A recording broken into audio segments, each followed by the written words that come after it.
warahmatullahi wabarakatuh. Perkenalkan, nama saya Nurul Adima Aulia Aurafiah, NIM 23980111090.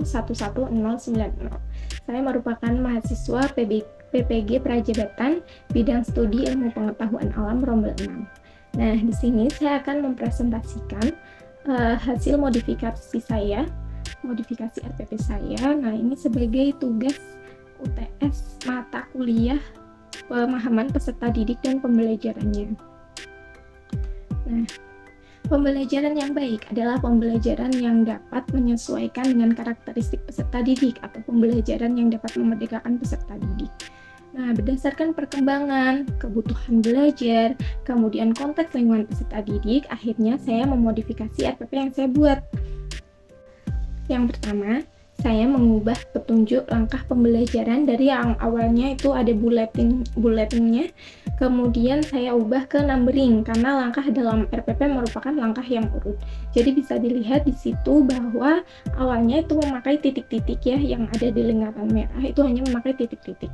Nah, kemudian saya ubah menjadi pakainya itu nomor karena langkah dari pembelajaran itu harus turut.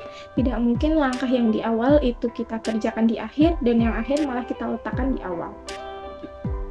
Kemudian untuk yang kedua, saya menambahkan langkah kegiatan pemberian asesmen diagnostik kognitif dan melampirkan pertanyaannya. Nah, memang rencana awalnya saya memang memakai asesmen diagnostik kognitif. Namun, belum saya cantumkan di dalam RPP. Nah, harusnya RPP yang baik kan sudah lengkap semua. Nah, akhirnya saya memodifikasinya dengan menambahkan di poin keempat ya. Awalnya kan hanya mengingatkan kembali materi prasyarat, muatan, isolator, konduktor. Nah, di situ saya tambah menjadi dan peserta didik mengerjakan asesmen diagnostik kognitif. Jadi sebelum menuju ke pembelajaran selanjutnya, lebih baik guru dapat mengetahui kemampuan awal peserta didik, kemudian apabila ada miskonsepsi materi pada peserta didik. Nah, untuk pertanyaan pada asesmen diagnostik kognitif sudah saya lampirkan di sini. Ya, yaitu ada 4 soal, hanya 4 soal saja karena memang waktunya itu juga terbatas. Kemudian modifikasi yang ketiga, pembelajaran diferensiasi itu belum terlalu terlihat. Nah, menurut teman-teman saya itu pembelajaran diferensiasinya belum terlalu terlihat sehingga saya memodifikasi hal tersebut. Dan menurut saya sendiri ya, mungkin juga memang tidak terlalu terlihat ya. Nah, yang saya lakukan pertama adalah menambahkan cara pembagian kelompok. Nah, itu saya tambahi menjadi pembagian kelompok secara heterogen. Nah, kemudian ada juga materi. Ada langkah peserta didik melakukan kajian pustaka mengenai arus listrik atau yang nomor 2 itu untuk hal mengamati. Nah, itu saya buat menjadi peserta didik melakukan kajian pustaka mengenai arus listrik dari buku atau video di internet. Nah, itu harus disertakan sumbernya langsung karena takutnya jika tidak langsung disertakan sumbernya, kita terlalu memberikan kebebasan pada peserta didik. Yang terlalu luas, peserta didik malah membuka video yang tidak terkait dengan pembelajaran.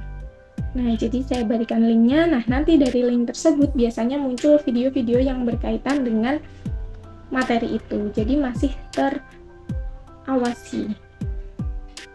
Nah, kemudian sebenarnya pembelajaran berdiferensiasi di sini sudah ada, namun memang tidak terlalu terlihat karena saat peserta didik berdiskusi, kemudian praktikum dan presentasi itu sebenarnya merupakan sudah masuk ke dalam pembelajaran diferensiasi karena di dalam diskusi pasti ada yang anak-anak yang belum terlalu paham, kemudian nanti diajarkan oleh temannya. Nah, temannya ini bisa menjelaskan dengan cara yang berbeda-beda.